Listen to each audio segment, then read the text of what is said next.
হরে কৃষ্ণ।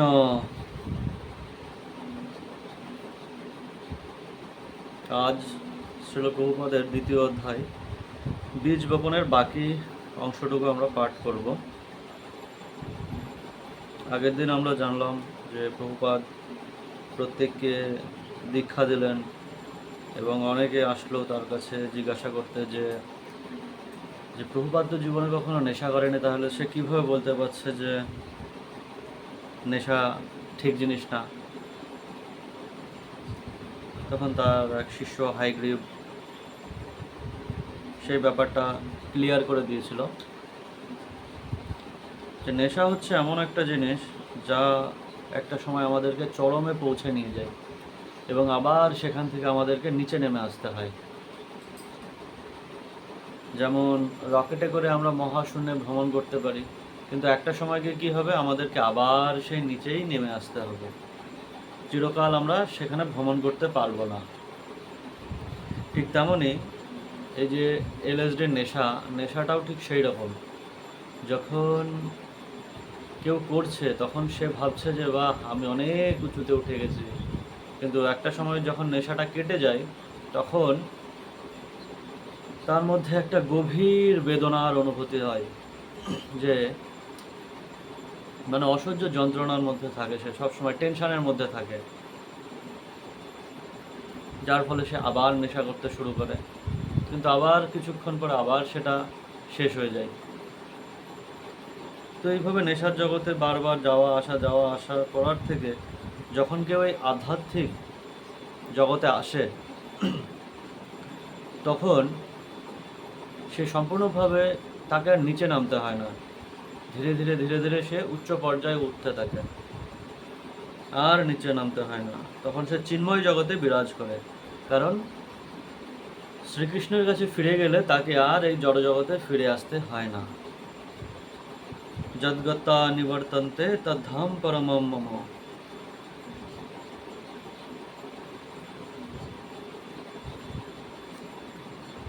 তো আজ আমরা পরবর্তী অংশটুকু শুরু করব। ওম অজ্ঞানাতিমিরন্ধস্য জ্ঞানাঞ্জনশলাকয়া চক্ষুরুন্মিলিतं येन তস্मै শ্রীগুরুবে নমঃ। শ্রীচৈতন্য মনোভীষ্টং স্থাপিतं येन ভূতলে স্বয়ং রূপ কদা মह्यं দদাতি স্বপদান্তিকम्। वन्देऽहं श्रीगुरु श्रीयुतपदकमलं श्रीगुरून् वैष्णवांश्च च श्रीरूपं सग्रजातं सहगण रघुनाथान्वितं तं सजीवं साद्वैतं सावधूतं परिजनसहितं कृष्णचैतन्यदेवं श्रीराधा कृष्णपादान् सहगणललिता श्रीविशाखान्वितांश्च। नमो विष्णुपादाय कृष्णप्रेष्ठाय भूतले श्रीमते भक्तिवेदान्त स्वामिन् इति नामिने। नमस्ते सरस्वते देवे गौरवाणी प्रचारिणे निर्विशेष शून्यवादी पाश्चात्यदेशतारिणे। नित्यानन्द नमस्तुभ्यं प्रेमानन्द प्रदायिने कलौ कल्मषनाशाय जह्नवापतये नमः। नमो महावदन्नाय कृष्णप्रेमप्रदायते कृष्णाय कृष्णचैतन्य नाम्ने गौरतिशे नमः। हे कृष्ण करुणा सिन्धु दीनबन्धु जगत्पते गोपेश गोपिकान्तो राधाकान्त नमस्तुते। तप्त कंचन गौरांगी राधे वृन्दावनेश्वरी वृषभानुसुते देवी प्रणमामि हरिप्रिये। नीलाचल निवासाय नित्याय परमात्मने बलभद्र सुभद्राभ्यां जगन्नाथाय ते नमः। वृन्दावै तुलसीदेवै प्रियायै केशवस्य च विष्णुभक्तिप्रदे देवी सत्यवतै नमो नमः। वञ्चाकल्पतरुभ्यश्च कृपासिन्धुभ्यैव च पतितानां पावनेभ्यो वैष्णवेभ्यो नमो नमः। जय श्री कृष्ण चैतन्य प्रभु नित्यानंद श्री अद्वैत गदाधर श्रीवासादि गौर भक्तवृंद। হরে কৃষ্ণ কৃষ্ণ কৃষ্ণ হরে হরে, হরে রাম রাম রাম হরে হরে।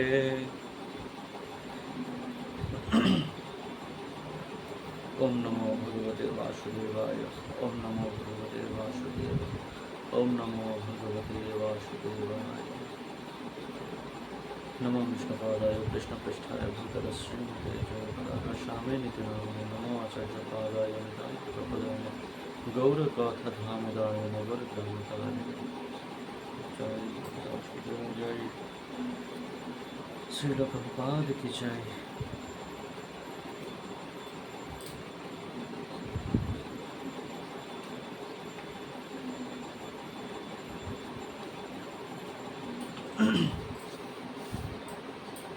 দ্বিতীয় অধ্যায় বীজ বপন।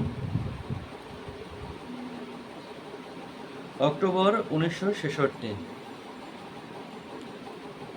টমকিন স্কোয়ার পার্ক হচ্ছে লোয়ার ইস্ট সাইডের একটি পার্ক।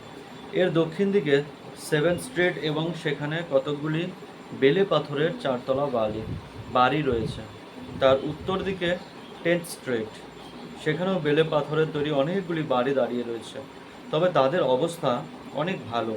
আর সেখানে রয়েছে অনেক পুরনো একটি ছোট্ট বাড়ি, যেটা হচ্ছে নিউ ইয়র্ক পাবলিক লাইব্রেরির টমকিন স্কোয়ার শাখা। পার্কের পূর্ব দিকে এভিনিউ বিতে রয়েছে সেন্ট ব্রিজেটস চার্চ, যা 1948 সালে তৈরি হয়েছিল, যখন সেই অঞ্চলে সমস্ত অধিবাসীরা ছিল আইরিশ। সেই অংশটা রয়েছে গির্জা স্কুলের ধর্মযাজকদের আবাস ইত্যাদি। আর পার্কের পশ্চিম দিকে রয়েছে এভিনিউ এ, যেখানে রয়েছে এক সারি পুরনো ছোট্ট দোকান এবং সেখানে খবরের কাগজ, ম্যাগাজিন, সিগারেট ও সোডা বিক্রি হয়। সেখানে কয়েকটি মদের দোকান আর মুদিখানা ছিল, আর ছিল দুটি স্লাভিক রেস্টুরেন্ট, যার বৈশিষ্ট্য ছিল সস্তা দামের সবজি স্যুপ। সেখানে ইউক্রাইনবাসীদের সঙ্গে সঙ্গে অনেক হিপিরও আগমন হতো। 10 একর জমি সমন্বিত সেই পার্ক অনেক উঁচু উঁচু গাছ ছিল, কিন্তু সেই পার্কের অর্ধেকটা জায়গায় ছিল বাঁধানো প্রায় 5 ফুট উঁচু মোটা লোহার বেড়া। পার্কে পায়ে চলার পথ আর ঘাসের জমির সীমানা বিভক্ত করেছিল। অনেকগুলি পায়ে চলার পথের ধারে এবং বেড়াগুলি আর তার প্রবেশপথ পার্কটিকে একটি গোলক ধাঁধার মতো করে তুলেছিল। সেই দিনটি ছিল রবিবার, আবহাওয়া ছিল বেশ উষ্ণ, তাই পার্কে অনেক লোক সমাগম হয়েছিল। পায়ে চলার পথের ধারে সমস্ত বেঞ্চগুলি ভর্তি ছিল। বেশ কিছু বৃদ্ধ লোক একসঙ্গে বসে কথা বলছিল। তাদের অধিকাংশই ইউক্রাইনবাদী। এই গরমেও তাদের পরনে পুরনো স্যুট এবং সোয়েটার। সেখানে অনেক ছোট ছোট ছেলেমেয়েরাও ছিল, তাদের অধিকাংশই পর্তুরিকান এবং নিগ্রো। আর কিছু শ্বেতকায় ছেলে সাইকেলে করে ঘুরে বেড়াচ্ছিল অথবা ফ্রিসবি বা বল নিয়ে খেলা করছিল। বাস্কেটবল আর হ্যান্ডবলের কোর্টগুলিতে খেলা করছিল একটু বয়স্ক ছেলেমেয়েরা। আর চিরাচরিত প্রথায় অনেকগুলি শেকল ছাড়া কুকুর ঘুরে বেড়াচ্ছিল। একটি শ্বেতপাথরের তৈরি ছোট গাজেবো, 4টি থাম এবং ছাদ বিশিষ্ট পানীয় জলের ফোয়ারা পুরনো দিনের স্মৃতি বহন করে দাঁড়িয়ে আছে এবং তাতে খোদাই করে লেখা আছে 1891। আর তার চারিদিকে লেখা রয়েছে আশা, বিশ্বাস, দয়া এবং মদ্যপান বর্জন। কিন্তু কেউ কালো রং দিয়ে সেটি রং করে রেখেছে, ফলে লেখাগুলি সহজে চোখে পড়ে না। আর তার উপরে নানা রকমের অমার্জিত নকশা করে বিভিন্ন লোক তাদের নিজেদের নাম লিখে রেখেছে। আজ সেই পার্কের একটি বেঞ্চে কয়েকজন কঙ্গো এবং বঙ্গবাদক বসে বসে তাদের বাজনা বাজাচ্ছে এবং তার ফলে সমস্ত পার্ক জুড়ে সেই বাজনার শব্দ ছড়িয়ে পড়েছে। আর সেখানে ছিল অন্য মানুষদের থেকে সম্পূর্ণ স্বতন্ত্র একটি দল, সেটি হচ্ছে হিপি। লম্বা চুলওয়ালা, ব্লু জিন পরিহিত, বান্ধবীদের সঙ্গে ভ্রমণরত, লম্বা চুল, দাড়িওয়ালা সেই ভবঘুরে মানুষদের বেশ অস্বাভাবিক বলেই মনে হচ্ছিল। লোয়ার ইস্ট সাইডের সেই জায়গাটি হচ্ছে সমস্ত দেশের সমস্ত জাতির লোকেদের মিলনস্থল। সেখানেও তাদের উপস্থিতি বেশ চাপা উত্তেজনা সৃষ্টি করেছিল। তারা আসছে মধ্যবিত্ত পরিবার থেকে, আর তাই আর্থিক অনটনের দারুণ তাদের বস্তিতে উঠতে হয়নি। তাই অভাবগ্রস্ত ইউক্রেনবাসীদের সঙ্গে তাদের আচরণ একটু বিরোধিতার সৃষ্টি হতো, এবং সেই হিপিদের মনোমুগ্ধকর নেশার প্রতি আসক্তি, তাদের পরিবার এবং সমৃদ্ধির বিরুদ্ধে তাদের বিদ্রোহ এবং তাদের প্রগতিশীল মনোভাব অনেক সময় ছিল তাদের হাস্যাস্পদ সংখ্যালঘুতে পরিণত করেছিল। কিন্তু হিপিরা কেবল চেয়েছিল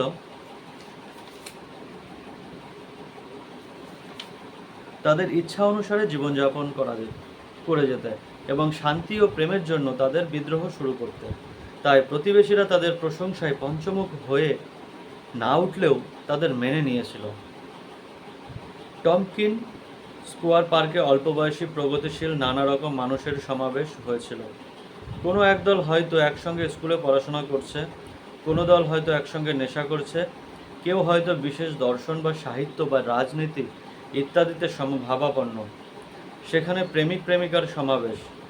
আবার কেউ কেউ হয়তো একত্রীভূত হয়েছে কোনো উদ্দেশ্য বা সমীচীন কারণ ছাড়াই, আর কেউ হয়তো বা নির্জনবাসী সন্ন্যাসীর মতোই জীবনযাপন করছে, একটি বেঞ্চের উপরে বসে কোকেনের প্রতিক্রিয়া বিশ্লেষণ করছে।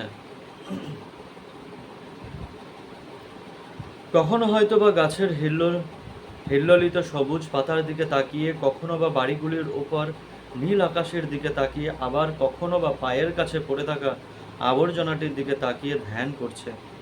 অসহায়ভাবে ভয় থেকে জ্ঞানের আলোকে, বীরত্ব থেকে অলীক কল্পনার রাজ্যে তার মনকে অনুসরণ করে চলেছে।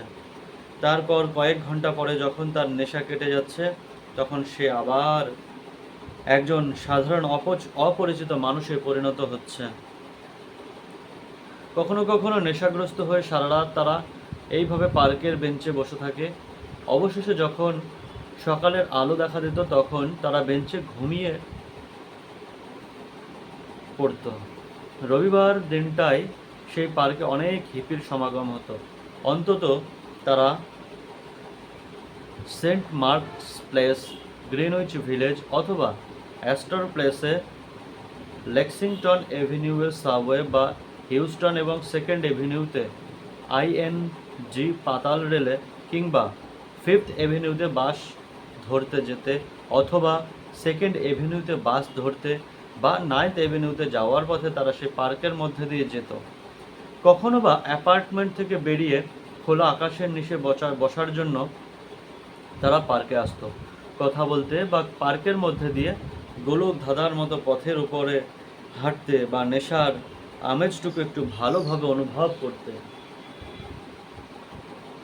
হিপিদের বিভিন্নমুখী উদ্দেশ্য এবং অনুপ্রেরণা যাই হোক না কেন, লোয়ার ইস্ট সাইড ছিল অতীন্দ্রিয় অভিজ্ঞতার অনুশীলন পরায়ণ সংস্কৃতির একটি গুরুত্বপূর্ণ কেন্দ্র।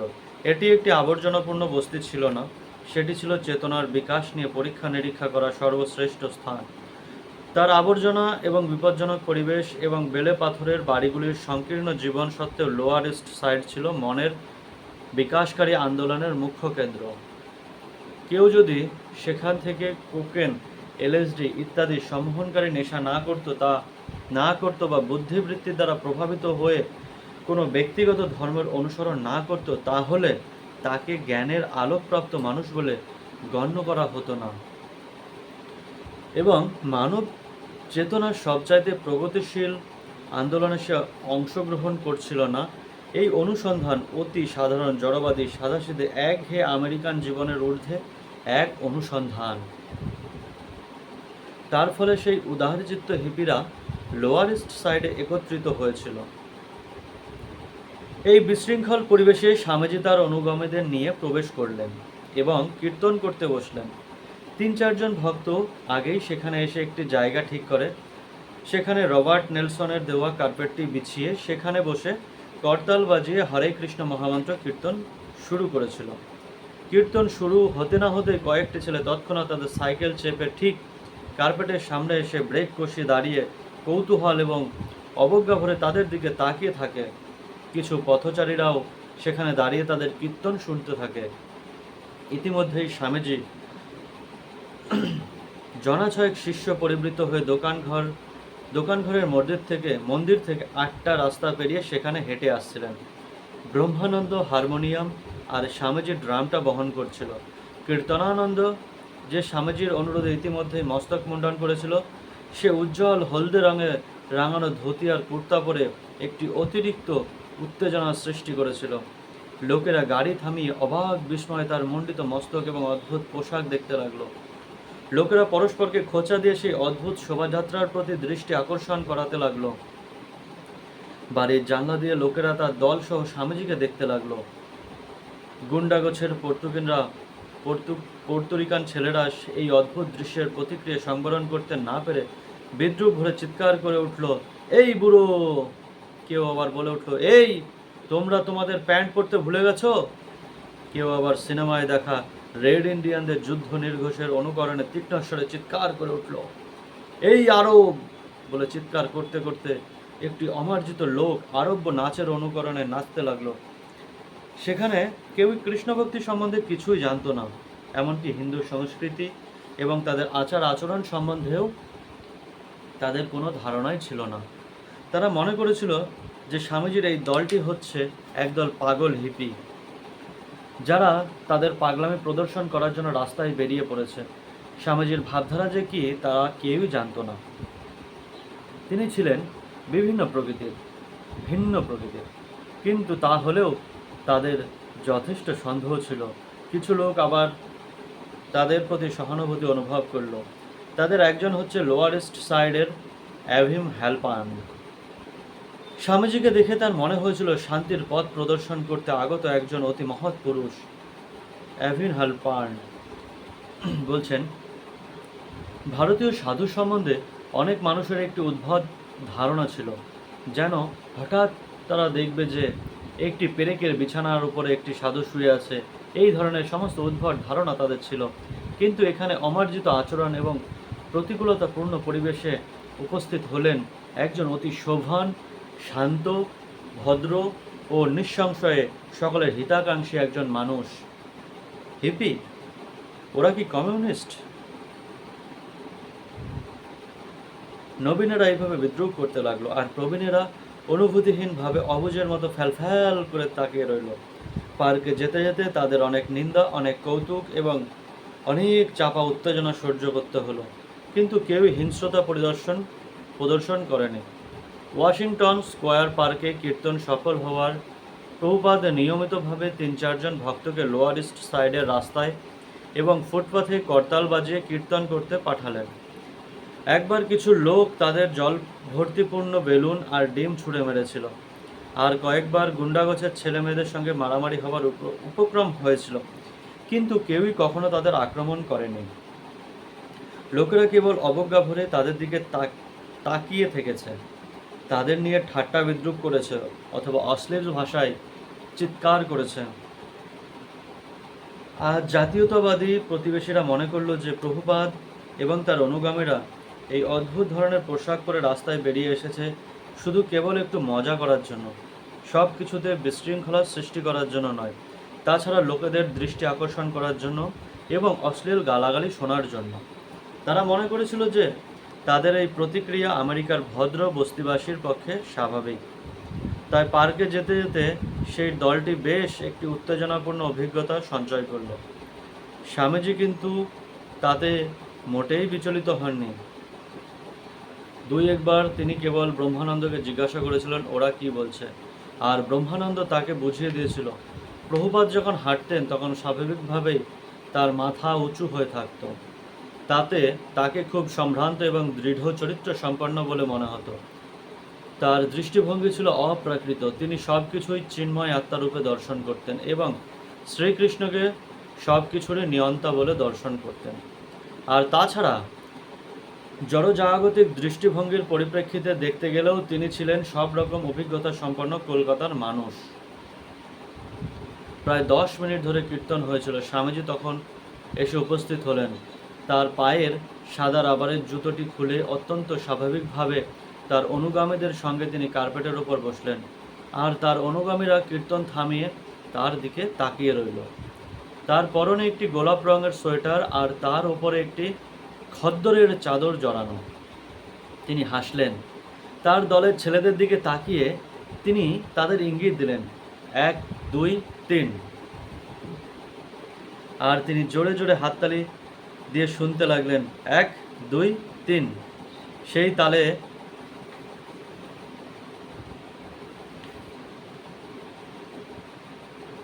তাল দিয়ে তারা করতাল বাজাতে লাগলো। প্রথমে ভুল তালে, কিন্তু তিনি হাততালি দিয়ে তাল দিয়ে দিয়ে যেতে লাগলেন এবং ধীরে ধীরে সেই তালে তাদেরও তাল মিলে গেল। হাততালি আর করতালের শব্দে একটি সুন্দর ছন্দের সৃষ্টি হলো। তিনি একটি প্রার্থনা গাইতে শুরু করলেন, যা তারা কেউ এর আগে শোনেননি। বন্দে অহম শ্রী গুরু শ্রীযুত পদকমলম শ্রীগুরুন বৈষ্ণবাংশ চ। তার কণ্ঠস্বর হারমোনিয়ামের মতোই মধুর আর বাংলা সুরে সমৃদ্ধ। একটি বিরাট ওক গাছের নিচে কার্পেটের উপর বসে তিনি সেই অপূর্ব সুন্দর সংস্কৃত প্রার্থনাটি গেয়ে চললেন। তার অনুগামীরা কেউই হরে কৃষ্ণ মহামন্ত্র ছাড়া আর কোনো মন্ত্র জানত না, কিন্তু তারা স্বামীজিকে জানত। আর তারা মগ্ন হয়ে সেই গান শুনতে শুনতে হাততালি দিয়ে যেতে লাগলো। রাস্তা দিয়ে চলমান ট্রাকের শব্দ আর দূর থেকে ভেসে আসা কঙ্গো ড্রামের শব্দ আর তাদের কানে প্রবেশ করছিল না। তিনি গেয়ে চললেন, শ্রীরূপম সাগ্রজাতম সহগণ রঘুনাথান্বিতম তম সজীবম। শেকলের বন্ধন থেকে মুক্ত কতকগুলি কুকুর সেখানে এসে থমকে দাঁড়ালো। কতকগুলি ছেলে এক দৃষ্টে স্বামীজির দিকে তাকিয়ে রইল। কিছু লোক আঙুল দিয়ে স্বামীজিকে দেখিয়ে বিদ্রুপ করতে বলল, এই সাধুটি কে? কিন্তু তার কণ্ঠস্বর এই জড়জগতের সমস্ত দ্বন্দ্বের ঊর্ধ্বে স্পন্দিত হতে লাগলো। তিনি গেয়ে চললেন, শ্রী রাধা কৃষ্ণ পাদান সহগণ ললিতা শ্রী বিশাখা নিতাংশ্চ। আর তার ছেলেরা সেই সুরে তাল মিলিয়ে করতাল বাজিয়ে চলল। শ্রী রাধা কৃষ্ণের বিশুদ্ধ প্রেমের মহিমা কীর্তন করে প্রভুপাদ ভাবে বিভোর হয়ে গেলেন। তার প্রতিটি শব্দ শত শত বছর ধরে শ্রীকৃষ্ণের অন্তরঙ্গ ভক্তদের দ্বারা কীর্তনের মাধ্যমে প্রবাহিত হয়ে আসছে। তার প্রতিটি শব্দ গভীরভাবে অর্থে পরিপূর্ণ, যা কেবল তিনিই জানতেন। সহগণ ললিতা শ্রী বিশাখা নিতাংশ্চ। তারা প্রতীক্ষা করতে লাগলো কখন তিনি হরে কৃষ্ণ মহামন্ত্র কীর্তন করতে শুরু করবেন, আর ততক্ষণ পর্যন্ত তারা একাগ্র চিত্তে সেই মধুর সঙ্গীত শুনতে লাগলো। আরও অনেক লোক জড়ো হলো। প্রভুপাদ সেটিই চেয়েছিলেন। তিনি চেয়েছিলেন তারা সকলেই যেন তাদের সঙ্গে ভগবানের নাম কীর্তন করে নৃত্য করে, এবং তার অনুগামীরাও সেটিই কামনা করল। তারা তার অনুগত হয়ে তারা একই সঙ্গে থাকতে চেয়েছিল। তাই ইউএনওতে আনন্দ আশ্রমে এবং ওয়াশিংটন স্কোয়ার পার্কে সেই চেষ্টাই করেছিল। তারা অনুভব করেছিল যে তারা এটিই করবে, স্বামীজির সঙ্গে গিয়ে মাঠের উপর বসে কীর্তন করবে। তারপর তিনি কীর্তন করতে শুরু করলেন, হরে কৃষ্ণ কৃষ্ণ কৃষ্ণ হরে হরে, হরে রাম রাম রাম হরে হরে। তারাও তাকে অনুসরণ করে গাইতে লাগলো। প্রথম দিকে অত্যন্ত ক্ষীণস্বরে এবং বেসুরো ভাবে, কিন্তু তিনি যেন তাদের সেই সুরটি ধরিয়ে দেওয়ার জন্য আবার সেই মন্ত্র কীর্তন করলেন। এইভাবে ধীরে ধীরে তাদের সুর মিলে গেল এবং তারা সকলেই বিজয়োল্লাসে সেই মহামন্ত্র কীর্তন করতে লাগলো। করতাল এবং হাতে তালিতে পরম উল্লাসে তাল করতে লাগলো। 1, 2, 3, 1, 2, 3। তারা দেখলো যে স্বামীজি কীর্তন করতে করতে একাগ্রভাবে তাদের দিকে তাকিয়ে রয়েছে। তার প্রজ্ঞাপূর্ণ বৃদ্ধ বয়স, তার ভক্তি তাদের গভীরভাবে আকৃষ্ট করেছিল। স্বামীজির প্রতি তাদের এই ভালোবাসার ফলে তারা তাদের পারিপার্শ্বিক সমস্ত বন্ধন ছিন্ন করে সেই সংকীর্তনে যোগ দিয়েছিল। স্বামীজি বাঁ হাত দিয়ে স্ট্র্যাপটি বুকে জড়িয়ে বুকের কাছে চেপে ধরে ডান হাত দিয়ে সেই ছোট্ট ড্রামটায় জটিল মৃদঙ্গের তাল বাজাতে লাগলেন। হরে কৃষ্ণ কৃষ্ণ কৃষ্ণ হরে হরে, হরে রাম রাম রাম হরে হরে। বারবার এই মন্ত্রের পুনরাবৃত্তি করে তিনি কীর্তন করে চললেন। আধ ঘন্টা কেটে গেল, অনেক লোক জড়ো হতে শুরু করলো। কয়েকজন হিপি স্বামীজি এবং তার অনুগামীদের অনুকরণে আসন করে কার্পেটের একটি কোনায় বসে তার কীর্তন শুনতে লাগলো, হাতে তালি দিতে লাগলো এবং তাদের সঙ্গে সুর মিলিয়ে কীর্তন করার চেষ্টা করতে লাগলো। ঘাসের উপরে উপবিষ্ট প্রভুপাদ এবং তার অনুগামীদের দলটিতে ক্রমে ক্রমে আরও লোক জড়ো হতে শুরু করলো এবং ধীরে ধীরে তা একটি মস্ত দলে পরিণত হয়ে গেল। স্বাভাবিকভাবেই সেই কীর্তন সঙ্গীতজ্ঞদের আকৃষ্ট করেছিল। এভিন হ্যালবার্ন বলছেন, আমি বাঁশি এবং নানা রকমের বাদ্যযন্ত্র তৈরি করলাম। স্বামীজি যখন এলেন তখন আমি তার সঙ্গে যোগ দিয়ে বাজনা বাজাতে শুরু করলাম এবং তিনি আমাকে স্বাগত জানালেন। যখনই কোনো নতুন সঙ্গীতবিদ তার সেই কীর্তনে যোগ দিয়ে তাদের বাজনা বাজাতে শুরু করত, তিনি হাত বাড়িয়ে তাদের অভ্যর্থনা জানাতেন। তাকে দেখে মনে হতো যেন তিনি মঞ্চে উঠে New York Philharmonic orchestra পরিচালনা করবেন। অর্থাৎ তার মধ্যে এমন একটি ভাব ছিল যা প্রত্যেক সঙ্গীতবিদই জানে। সেটি ছিল এক বিরাট কিছু পরিচালনার করার সম্ভাবনা, একটি উদার আহ্বান যা সকলকে আমন্ত্রণ জানায় যে সকলকে পেয়ে নিজেকে চরিতার্থ মনে করে। শিল্পী সুলভ এই আদান প্রদানটি তার মধ্যে অত্যন্ত গভীরভাবে প্রকট হয়ে উঠেছিল এবং তাতে সাড়া না দিয়ে আমি থাকতে পারিনি, তাই আমাকে গভীরভাবে আনন্দের অনুভূতিতে নিমগ্ন করেছিল। সেই পার্কে সবসময় বহু সঙ্গীতজ্ঞ নিঃসঙ্গভাবে ঘুরে বেড়াতো। তারা যখন শুনল যে স্বামীজির সেই কীর্তনে তারাও যোগ দিতে পারবে, তখন তারা একে একে আসতে শুরু করলো এবং একজন স্যাক্সোফোন বাদক সেই কীর্তনের তালে আকৃষ্ট হয়ে সেখানে এসে বাজাতে শুরু করলো। এভিন হালবার্নের মতো আরও অনেকে সেই সংকীর্তনের আধ্যাত্মিকতা এবং চিন্ময় উচ্ছলতায় আকৃষ্ট হয়ে সেখানে এসেছিল। সঙ্গীতবিদেরা একে একে যোগ দিতে লাগলো। বহু পথচারী সেই কীর্তনে আকৃষ্ট হয় সেই দলটির চারপাশে ঘিরে দাঁড়িয়ে তাদের দেখতে লাগলো। প্রভুপাদ মূল সুরটি গাইছিলেন এবং অন্যরা দোহার গাইছিল। এখন অনেকেই প্রভুপাদের সঙ্গে মূল সুরটি গাইতে শুরু করলো। তার ফলে কীর্তনের মূল সুর এবং দোহার উভয়ই ঐকতান সঙ্গীতে পর্যবসিত হলো। দুপুরবেলা শতাধিক লোক সেখানে সমবেত হয়েছিল, আর জনাবারো সঙ্গীতবিদ তাদের কঙ্গ আর বঙ্গ ড্রাম, বাঁশের বাঁশি, ধাতুর তৈরি বাঁশি, মাউথ অর্গান, টম্বরিন আর গিটার নিয়ে স্বামীজির সেই কীর্তনে যোগ দিয়েছিলেন। তাকে দেখতেও অপূর্ব লাগছিল। উচ্চস্বরে কীর্তন করতে গিয়ে তার ভ্রু দুটি কুঁচকে রয়েছে, তার মুখবলয় বলয়োদ্দীপ্ত। হরে কৃষ্ণ কীর্তন করতে করতে তার কপালের শিরাগুলি ফুলে উঠেছে, মাথার একটি পাশে একটু হেলে পড়েছে আর চোয়ালটি সামনের দিকে অবক্ষিত হয়ে রয়েছে। তার হাবভাব অত্যন্ত স্নিগ্ধ, কীর্তন গভীর আবেগে পূর্ণ, কিন্তু মাঝে মাঝে সুর টেনে বের করতে তাকে বেশ কষ্ট করতে হচ্ছে। তাকে দেখে মনে হচ্ছিল তিনি যেন একাগ্রতার মূর্ত প্রতীক। এটি কারো যোগ অনুশীলনের কেন্দ্র বা মৌন শান্তি সভা নয়, এটি হচ্ছে প্রভুপাদের শুদ্ধ নাম সংকীর্তন। এটি একটি নতুন শব্দ তরঙ্গ যাতে সকলেই অংশগ্রহণ করতে পারে। সকলেই সেটি অংশগ্রহণ করেছে বলে মনে হচ্ছিল। এটি এত জনপ্রিয় হয়ে উঠেছিল যে আইসক্রিমওয়ালারা তাদের গাড়ি নিয়ে সেখানে উপস্থিত হয়েছিল। প্রভুপাদের সোনালি চুলওয়ালা যুবক অনুগামী ছাড়াও 5-6 বছর বয়সের কয়েকটি ছেলেও তাকে ঘিরে সেখানে বসেছিল। একটি অল্প বয়সী পোল দেশীয় বালক এক দৃষ্টে তার দিকে তাকিয়ে দেখছিল।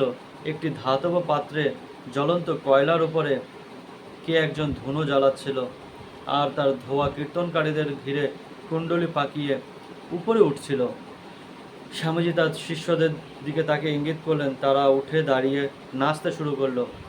লম্বা রোগাত্রধীশ তার প্যান্টের পেছনের পকেটটি স্টে হাই ফরএভার চিরকালে উচ্চে বিরাজমান প্যাম্পলেটে ভরা, দু হাত তুলে সে নাচতে শুরু করলো। তার পার্শ্বে কালো রঙের গলাবন্ধ একটি গেঞ্জি পরা, জপমালা জড়ানো গলায়, লম্বা কোঁকড়ানো চুল, আলুথালু অচ্যুতানন্দ নাচতে শুরু করলো। তারপর ব্রহ্মানন্দ উঠে দাঁড়ালো। সে আর অচ্যুতানন্দ মুখোমুখি দাঁড়িয়ে ছবিতে দেখা কীর্তনরত শ্রী চৈতন্য মহাপ্রভুর মতো দু হাত তুলে নাচতে লাগলো। ভিড় ঠেলে খবরের কাগজের ফটোগ্রাফাররা এগিয়ে এলো। ছেলেরা কীর্তনের তালে পা ফেলে দেবতুল্য ভঙ্গিতে নাচতে লাগলো। তাদের গলায় বড় লাল জপমালা জড়ানো। ব্রহ্মানন্দ বলছেন, একবার উঠে নাচতে শুরু করার পর আমার মনে হলো যে স্বামীজি যতক্ষণ কীর্তন করে যাবেন ততক্ষণ ধরে আমাকে নাচতে হবে। আমার মনে হয়েছিল যে কীর্তনের সময় যদি আমি বসে পড়ি তাহলে সেটি একটি অপরাধ হবে, তাই আমি 1 ঘন্টা ধরে নেচেছিলাম। স্বামীজি মাথা নাড়িয়ে তারপর হাত তুলে ইশারা করে ভক্তদের নাচতে আহ্বান জানালেন। তার শিষ্যরা নাচতে শুরু করলো এবং কয়েকজন হিপি তাদের যোগ দিল। প্রভুপাদ চেয়েছিলেন সকলেই যেন সংকীর্তন এবং নর্তন করে। হেমন্তের পল্লববিহীন গাছের ডালগুলির ওপরে আকাশের দিকে হাত তুলে তারা নাচতে লাগলো। একটি মেয়ে চোখ বুজে মৃদুভাবে আঙুলে তাল দিতে দিতে স্বপ্নাবিষ্টের মতো কীর্তন করছিল। বাবুস্কা পরা এক অতি বৃদ্ধ পোল্যান্ড দেশীয় মহিলা অবাক বিস্ময়ে সেই মেয়েটির দিকে তাকিয়ে দেখছিল। মাথায় স্কার্ফ জড়ানো, রঙিন চশমা পরা কয়েকজন বয়স্ক মহিলা নিজেদের মধ্যে কথা বলাবলি করছিল আর কীর্তনের দলের মধ্যে দর্শনীয় দৃশ্যগুলি একে অপরকে দেখাচ্ছিল। কেবল কীর্তনানন্দের পরনে ধুতি, তাকে দেখে ঠিক মনে হচ্ছিল যেন প্রভুপাদের যুবক সংস্করণ। হেমন্তের বিকালের রোদে তাদের একটি সোনালী জ্যোতিতে উদ্ভাসিত করেছিল।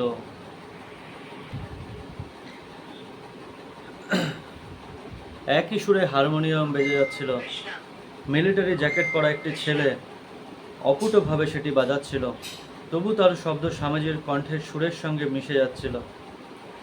এইভাবে ঘন্টার পর ঘন্টা কীর্তন হতে লাগলো। তার শিষ্যরা তাকে ঘিরে কার্পেটের উপর বসে আছে আর তাদের চোখে দিব্য আনন্দের উন্মাদনায় উজ্জ্বল হয়ে উঠেছে।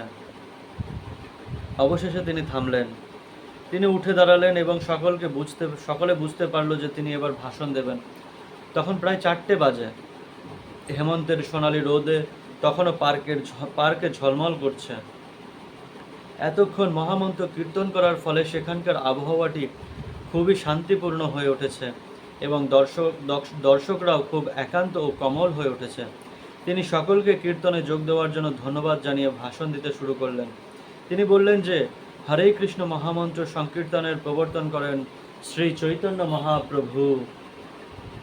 আজ থেকে 500 বছর আগে পশ্চিমবঙ্গে হরে অর্থাৎ ভগবানের শক্তিকে সম্বোধন, কৃষ্ণ অর্থাৎ পরমেশ্বর ভগবান স্বয়ং, রাম হচ্ছেন তার অপর একটি নাম যার অর্থ হচ্ছে সর্বোচ্চ আনন্দ। তার পায়ের কাছে বসে শিষ্যরা তার ভাষণ শুনতে লাগলো। রায় রাম সূর্যের আলো থেকে চোখকে আড়াল করে হাতের মাঝখান দিয়ে তির্যকভাবে স্বামীজিকে দেখতে লাগলো এবং কীর্তনানন্দ ভূমির প্রতিধ্বনি শ্রবণরত পাখির মতো একপাশে ঘাড় কাত করে ভাষণ শুনতে লাগলো। বিশাল ওক গাছটির পাশে দাঁড়িয়ে প্রভুপাদ সোজা হয়ে ভাষণ দিতে লাগলেন। তার গৈরিক বসন খুব সুন্দরভাবে তার শরীরে জড়ানো। অস্তগামী সূর্যের আলোয় গাছটির গোড়ায় তার ছায়া পড়েছিল। তার পেছনে গাছগুলির আড়ালে দেখা যাচ্ছিল সেন্ট ব্রিগিদিস গির্জার চূড়া।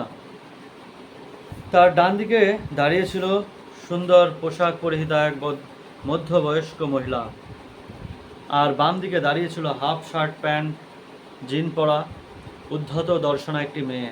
তার পাশে দাঁড়িয়েছিল কালো সোয়েটার পরা একজন কৃষ্ণাঙ্গ যুবক। তার পাশে একজন যুবক তার বাচ্চা কোলে দাঁড়িয়ে আছে, আর তার পাশে দাঁড়িয়েছিল ভারতীয় সাধুর মতো লম্বা চুল ও দাড়িওয়ালা একজন হিপি, আর তার পাশে দাঁড়িয়ে তাদের বান্ধবী সহ 2জন মধ্যবিত্ত লোক। সেখানকার অনেকে, যদিও তারা ভাষণরত প্রভুপাদের খুব কাছেই দাঁড়িয়েছিল, তবুও মনোযোগ দিয়ে তার কথা না শুনে বিক্ষিপ্ত চিত্তে এদিক ওদিক তাকাচ্ছিল। প্রভুপাদ বিশ্লেষণ করলেন যে 3টি স্তর হচ্ছে ইন্দ্রিয়, মন ও বুদ্ধি, এবং তার ঊর্ধ্বে রয়েছে চিন্ময় স্তর। এই হরে কৃষ্ণ মহামন্ত্র হচ্ছে সেই চিন্ময় স্তরের বস্তু, যা আমাদের নিত্য আনন্দময় চেতনার বিকাশ করার একটি সর্বোৎকৃষ্ট পন্থা।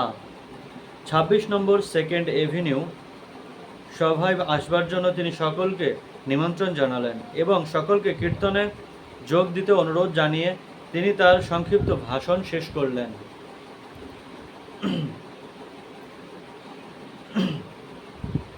তারপর সেই কার্পেটের উপরে বসে ড্রামটি তুলে নিলেন, নিয়ে আবার কীর্তন করতে শুরু করলেন।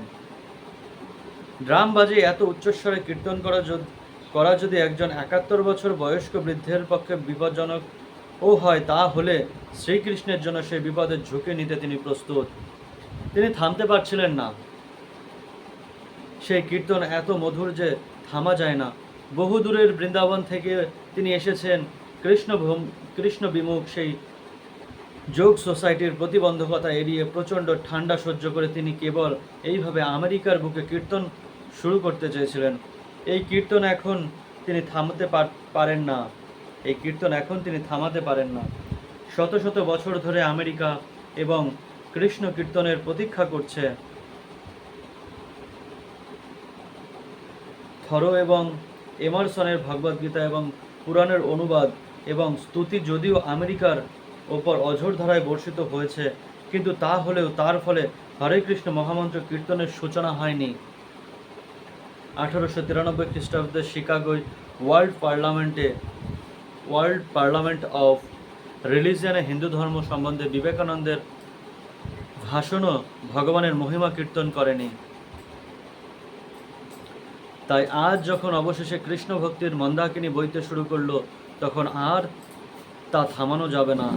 জগতের অধঃপতিত জীবকে উদ্ধার করার জন্য শ্রী চৈতন্য মহাপ্রভুর ঐকান্তিক ইচ্ছা তিনি তার হৃদয়ে অনুভব করলেন।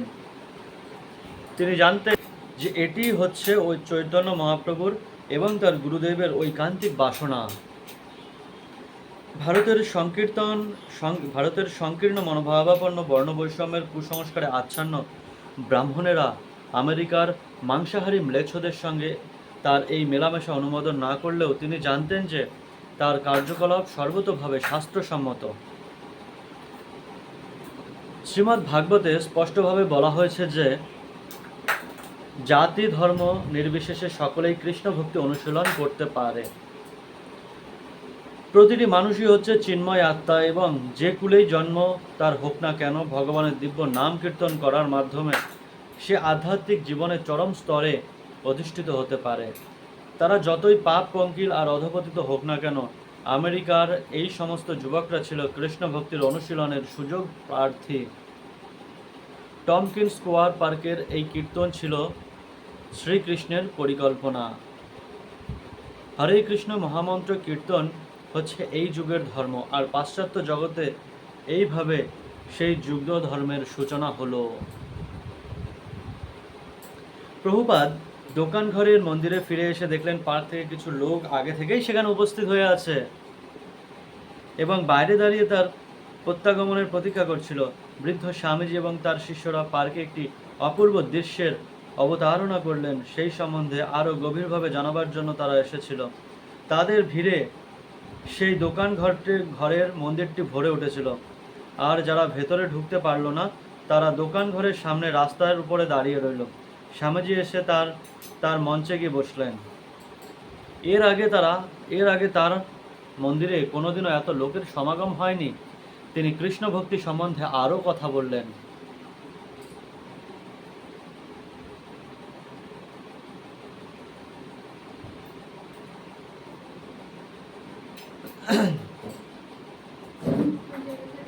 কৃষ্ণ ভক্তির সম্বন্ধে কথা এবং পূর্বতন আচার্যদের বলা সংস্কৃত শ্লোক নিঃশ্বাস প্রশ্বাসের মতো সহজভাবে তার মুখ দিয়ে বেরিয়ে আসে। তিনি তাদের বললেন যে আজ তারা যেভাবে কীর্তন করেছে, প্রত্যেকে যেন সেইভাবে কীর্তন করে চলে। তিনি যখন তার অ্যাপার্টমেন্টে ফিরে গেলেন, তখন রাত হয়ে গেছে। একটি ছেলে তার জন্য কাপে করে গরম দুধ নিয়ে এলো। তাকে ঘিরে কয়েকজন ছেলে মেঝেতে বসেছিল। তাদের একজন মন্তব্য করলেন, এখন থেকে প্রতি সপ্তাহে আমরা পার্কে গিয়ে কীর্তন করব। তিনি উত্তর দিলেন, প্রতিদিন। ঘরে তখনও জনা ছয়েক লোক রয়েছে, কিন্তু তা সত্ত্বেও তিনি তার পাতলা তোষকের বিছানায় শুয়ে পড়লেন। শুয়ে শুয়েই কয়েক মিনিট ধরে তিনি তাদের সঙ্গে কথা বললেন। তারপর তার কণ্ঠস্বর ক্ষীণ হয়ে এলো এবং এবং এবং অর্ধনিদ্রিত অবস্থায় ভাঙা ভাঙা শব্দে তিনি ভগবানের বাণী প্রচারের পরিকল্পনা কথা বলে যেতে লাগলেন। রাত তখন 10টা। ছেলেরা নিঃশব্দে ঘর থেকে বেরিয়ে এসে ঘরটিতে আলতো করে বন্ধ করে দিল। হরে কৃষ্ণ সম্প্রদায় বেশ জনপ্রিয় হয়ে উঠেছিল। নিয়মিতভাবে পার্কে কীর্তন হচ্ছিল, খবরের কাগজে তাদের সংবাদ প্রকাশিত হচ্ছিল। হায়গ্রীব এই জনপ্রিয়তার নাম দিয়েছিল হরে কৃষ্ণ বিস্ফোরণ। হরি বল। লোয়ার ইস্ট সাইডের হিপিরা মনে করতো যে হরে কৃষ্ণ মহামন্ত্র কীর্তন করাটা সবচাইতে আধুনিক ফ্যাশন, এবং স্বামীজির শিষ্যরা যে এলএসডি নেশা করে না, সেই জন্য তাদের জনপ্রিয়তা কমে যায়নি। কৃষ্ণ ভক্তদের সকলেই দেবদূত সদৃশ্য বলে মনে করত। তারা শান্তির বাণী কীর্তন করে চলেছিল এবং বিনি পয়সায় খেতে এবং থাকতে দিচ্ছিল। ওদের ওখানে সবচাইতে সুস্বাদু নিরামিষ আহার বিনা পয়সায় পাওয়া যেত সময় মতো সেখানে গেলে। আর মন্দিরের দরজার সামনে একটি শেলফে ভারতবর্ষ থেকে আনা নানা রকম বই পাওয়া যেত। স্থানীয় সঙ্গীত শিল্পীরা যখন ক্লাবে সঙ্গীত পরিবেশন করত, তখন পার্কে এবং মন্দিরে শোনা স্বামীজির সুর তারা বাজাতো। লোয়ার ইস্ট সাইড অঞ্চলটি ছিল চিত্রশিল্পী ও সঙ্গীত শিল্পীদের জায়গা, কিন্তু সেটি হরে কৃষ্ণদের জায়গা হিসাবে জনপ্রিয় হয়ে উঠল। সান্ধ্য কীর্তনগুলিতে সব সময় প্রচুর লোকের সমাবেশ হতো। ব্রহ্মানন্দ পেছনের দরজাটি পাশে দাঁড়িয়ে থেকে দেখত যে ঘরটি সম্পূর্ণভাবে ভরে গেছে, সেখানে আর তিল ধারণের জায়গা নেই। সেই সঙ্গীতের আসরে যোগ দিয়ে কীর্তন করতে সকলেরই খুব উৎসাহ ছিল, কিন্তু কীর্তন শেষ হয়ে গেলে যখন পাঠ শুরু হতো, তখন বহু লোক সেখান থেকে চলে যেত। মাঝে মাঝে পাঠ শুরু হওয়ার আগে প্রায় অর্ধেকটি ঘর খালি হয়ে যেত এবং কখনো কখনো পাঠ চলার সময় অনেক লোক চলে যেত।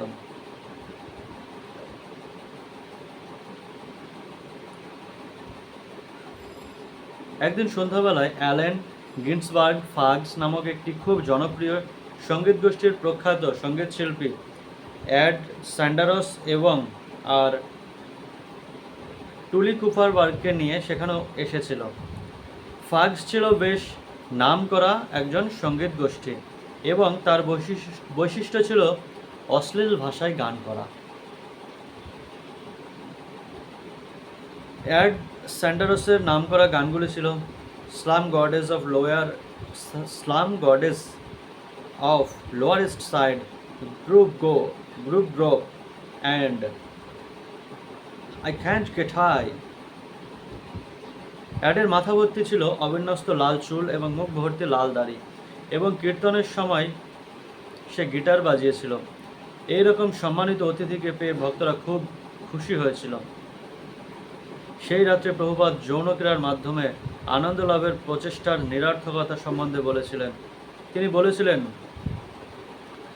যৌন সুখ ভোগের প্রয়াস আমাদের এই জড়জগতে জন্ম মৃত্যুর বন্ধনে আবদ্ধ করে রাখে। তিনি যমুনাচার্যের একটি শ্লোকের উদ্ধৃতি দিয়ে বলেছিলেন, যেদিন থেকে আমি কৃষ্ণ ভাবনায় ভাবিত হয়েছি, তখন থেকেই যখনই আমার স্ত্রী সঙ্গ করার কথা মনে হয়, ঘৃণায় আমার মুখ বিকৃত হয়ে ওঠে এবং আমি সেই চিন্তার উপরে উদ্দেশ্য করে থুতু করি। ফাগসরা আর কোনো দিনও সেখানে আসেননি।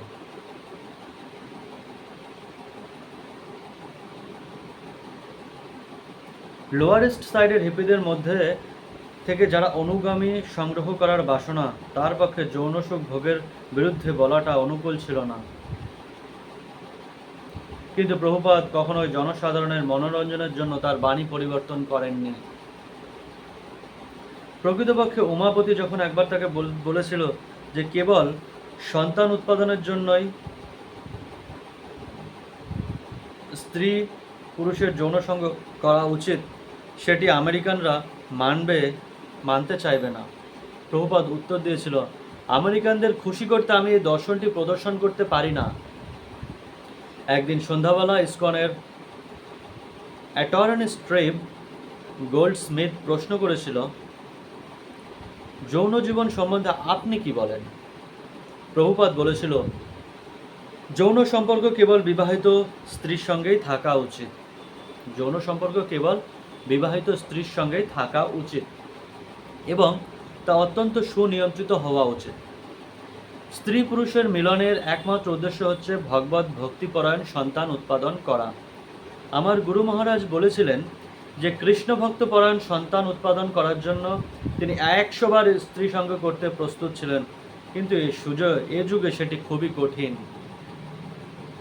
তাই তিনি আজীবন ব্রহ্মচর্য পালন করতে মনস্থ করেন। প্রতিদ্বন্দ্বিতার সুরে মিস্টার গোল্ডস্মিথ বলেছিলেন, কিন্তু যৌন আবেদনটি হচ্ছে সবচাইতে বড় আবেদন। একজন পুরুষ এবং একজন স্ত্রীর প্রতি যে দুর্বলতা অনুভব করে থাকে তা অনস্বীকার্য। প্রভুপাদ উত্তর দিয়েছিলেন, তাই প্রতিটি সমাজে বিবাহের ব্যবস্থা রয়েছে। বিবাহ করে স্ত্রীর সঙ্গে শান্তিপূর্ণ জীবনযাপন করা যায়, কিন্তু কোনো অবস্থাতে স্ত্রীকে ইন্দ্রিয় তৃপ্তি সাধনের একটি যন্ত্ররূপে ব্যবহার করা উচিত নয়। মাসে একবার স্ত্রী সঙ্গ করা উচিত এবং সেটি কেবল সন্তান উৎপাদনের জন্য। কাছেই স্বামীজির বাঁ দিকে হাইগ্রিভ বসেছিল। সে হঠাৎ ঠাট্টার সুরে বলে উঠল, মাসে একবার? তার থেকে বরং না করাটাই ভালো। হ্যাঁ ঠিক, খুব ভালো ছেলে। স্বামীজি হেসে উঠেছিলেন এবং অন্যরা তার সঙ্গে যোগ দিয়েছিল। সেই সম্বন্ধে চিন্তা না করাটাই সবচাইতে ভালো।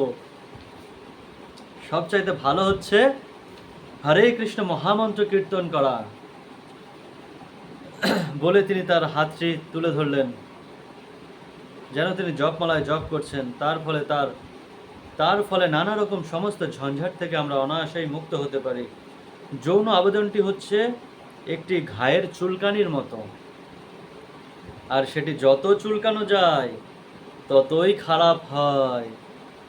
আর চুলকানিটি সহ্য করতে হবে বলে এবং শ্রীকৃষ্ণের কাছে সাহায্য প্রার্থনা করতে হবে। এটি সহজ নয়। জড়জগতে এটিই হচ্ছে সবচাইতে বড় সুখানুভূতি।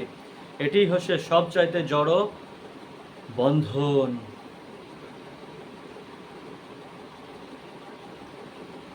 স্টিভ গোল্ডস্মিথ অসম্মতি সূচকভাবে মাথা নাড়ছিল। প্রভুপাদ তার দিকে তাকিয়ে হেসে জিজ্ঞাসা করলেন, এখনো সংশয় আছে? হ্যাঁ, আমি শুধু বলতে চাইছিলাম যে বিজ্ঞানসম্মতভাবে প্রমাণিত হয়েছে যে যৌন আবেদনকে দমিয়ে রাখা খুবই ক্ষতিকারক। একটি মতবাদ আছে যে যুদ্ধের কারণ হচ্ছে, তাকে বাধা দিয়ে প্রভুপাদ বলেন, মানুষ মাংস খাচ্ছে। মানুষ যদি মাংস খায় তবে যুদ্ধ অনিবার্য। আর মাংস খেলে অবৈধ যৌন সম্পর্ক লিপ্ত হওয়া অনিবার্য। স্টিভ গোল্ডস্মিথ ছিলেন একজন প্রতিপত্তিশালী লোক, ইসকনের শুভাকাঙ্ক্ষী একজন সমর্থক, কিন্তু আমেরিকানদের সন্তুষ্ট করার জন্য প্রভুপাদ কৃষ্ণ ভাবনামৃত দর্শনের প্রদর্শন করবেন না। রাত তখন 11টা।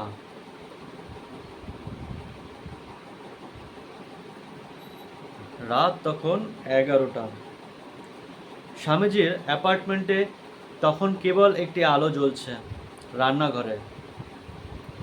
স্বামীজি কীর্তনানন্দ এবং ব্রহ্মানন্দকে রান্না করতে শেখাচ্ছিলেন। পরের দিন ছিল রবিবার এবং সেদিন তিনি একটি মহোৎসবের আয়োজন করেছিলেন, সকলকে কৃষ্ণ প্রসাদ বিতরণ করার মহোৎসব। কীর্তনানন্দ প্রস্তাব করেছিল লাভ ফেস্ট নামে সেই মহোৎসবের বিজ্ঞাপন দেওয়া হোক, এবং সেই নামটি স্বামীজির খুব পছন্দ হয়েছিল। যদিও কয়েকজন ভক্ত প্রথমে সেই নামটির পছন্দ হয়নি, ভক্তরা সেই অঞ্চলের অনেক জায়গায় পোস্টার লাগিয়েছিল এবং মন্দিরের সামনের জানালায় একটি সাইনবোর্ড টাঙিয়েছিল। স্বামীজি বলেছিলেন অত্যন্ত 50 জন লোককে রান্না করতে। তিনি বলেছিলেন এই লাভ ফেস্ট বা প্রীতিভোজ ইসকনের একটি গুরুত্বপূর্ণ কার্যকলাপ হবে। আগে বহুবার তিনি বুঝিয়েছিলেন যে শ্রীকৃষ্ণকে ভোগ নিবেদন করলে তা চিন্ময় হয়ে ওঠে তখন তা প্রসাদে পরিণত হয়। এই প্রসাদ যে গ্রহণ করে তার পারমার্থিক লাভ হয়। প্রসাদ শব্দের অর্থ হচ্ছে কৃপা। সমস্ত রান্নার পদগুলি তৈরি হয়ে গেলে স্বামীজির শিষ্যরা সেগুলিকে সামনের ঘরে একে একে বহন করে শ্রী চৈতন্য মহাপ্রভুর চিত্রপটের সম্মুখে রেখেছিল। সেখানে রাখা হয়েছিল হালুয়া, ডাল, 2 রকমের সবজি, মিহি, অন্ন, পুরি, সিঙ্গারা, মিষ্টান্ন, আপেলের চাটনি এবং গোলাপজাম বা সুইট বল অর্থাৎ ইসকন বুলেট। সুইট বলগুলিকে অল্প আগুনে কড়া করে ভেজে বাদামি রঙে পরিণত করতে স্বামীজির বহু সময় লেগে গিয়েছিল। তারপর সরু ছিদ্রযুক্ত হাতায় সেগুলিকে একটি একটি করে ঘি থেকে তুলে চিনির রসে ভেজোতে দিয়েছিলেন।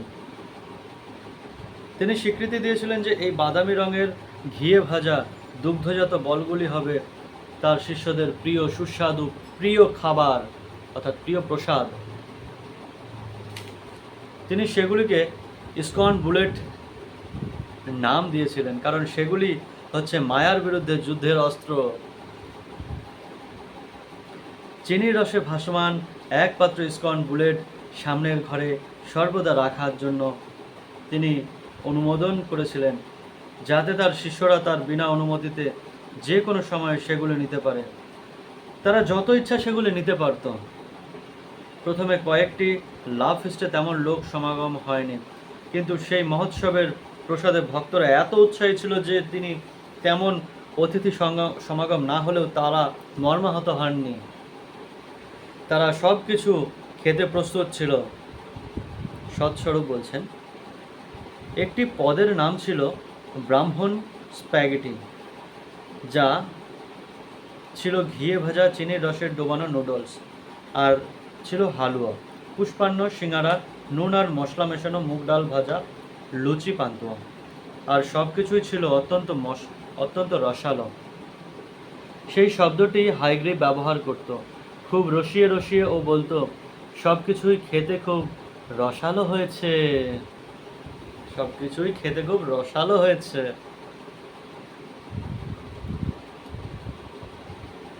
সেই মহাভোজের প্রসাদ খাওয়া একটি অপূর্ব অভিজ্ঞতা ছিল। আমরা সারা সপ্তাহ ধরে কঠোর নিয়ম পালন করে আমাদের ইন্দ্রিয় নিগ্রহ করতাম। তার মধ্যে সবচাইতে দুর্দমনীয় ছিল জিহ্বা। আর রবিবারের ভোজটি ছিল যেন তাদের পুরস্কার। রবিবারের ভোজটি ছিল তাদের পুরস্কার। যদিও আমরা হলাম অত্যন্ত নবীন, কিন্তু স্বামীজি এবং শ্রীকৃষ্ণ যেন আমাদের চিন্ময় আনন্দের পূর্ণ স্বাদ প্রদান করেছিলেন। থালা ভর্তি প্রসাদ নিয়ে বসে আমি প্রার্থনা করতাম, হে ভগবান, আমি যেন কখনোই এই ভক্তি মার্গ থেকে বিচ্যুত হয়ে না পড়ি, কারণ এটি এত সুন্দর যে আমি এত অধপতিত যে আমার ভয় হয় এই আনন্দময় জীবন থেকে আমি যেন বঞ্চিত হব না হয়ে পড়ি। আমি যেন স্বামীজির সেবা করতে পারি এবং আমি যেন দিব্য আনন্দে মগ্ন হয়ে এই মহাভোজ আস্বাদন করতে পারি। তাহলে যখন তার সামনে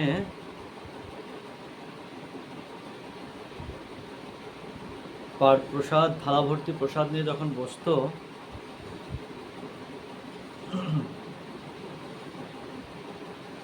তখন সে প্রার্থনা করতো ভগবানের কাছে, হে ভগবান, আমি যেন কখনোই এই ভক্তি মার্গ থেকে বিচ্যুত না হয়ে পড়ি, কারণ এটি এত সুন্দর এবং আমি এত অধপতিত যে আমার ভয় হয় এই আনন্দময় জীবন থেকে আমি বঞ্চিত হব। আমি যেন স্বামীজির সেবা করতে পারি এবং আমি যেন দিব্য আনন্দে মগ্ন হয়ে এই মহাভোজের আস্বাদন করতে পারি। তারপর আমি খেতে শুরু করতাম। একটি পদের পর আরেকটি পদের অপূর্ব স্বাদ আস্বাদন করতাম। অপূর্ব সুস্বাদু পোলাও, সবজি, লুচি, সিঙ্গারা, পান্তুয়া। আর আমি ভাবতাম, আজ আমি যত ইচ্ছে খেতে পারি। আমরা সকলেই পূর্ণ উদ্যমে এবং তৃপ্তি সহকারে খেতাম। খাওয়াটা খুবই জরুরি ছিল। ধীরে ধীরে অতিথির সংখ্যা বাড়তে লাগলো। সেই ভোজের জন্য কাউকে কোনো মূল্য দিতে হতো না, আর তার স্বাদের কথা চারিদিকে ছড়িয়ে পড়তে লাগলো। অতিথিদের অধিকাংশ ছিল স্থানীয় হিপি, তবে মাঝে মাঝে উচ্চ শ্রেণীর নিউ ইয়র্কবাসীরা আসতো, আর কখনো কখনো ভক্তদের মা বাবারাও আসতো। ছোট্ট মন্দিরটি যখন ভরে যেত তখন অতিথিরা উঠোনে গিয়ে বসতো। প্রসাদ ভর্তি প্লেট নিয়ে তারা পেছন দিকের বাগানে, পিকনিক টেবিলে বা ফায়ার এসকেপের নিচে বা যেখানেই তারা বসবার জায়গা পেত সেখানেই তারা বসে যেত, এবং প্লেট খালি হলে তারা আবার মন্দিরের ঘরে গিয়ে প্রসাদ নিয়ে বাগানে বসে যেত।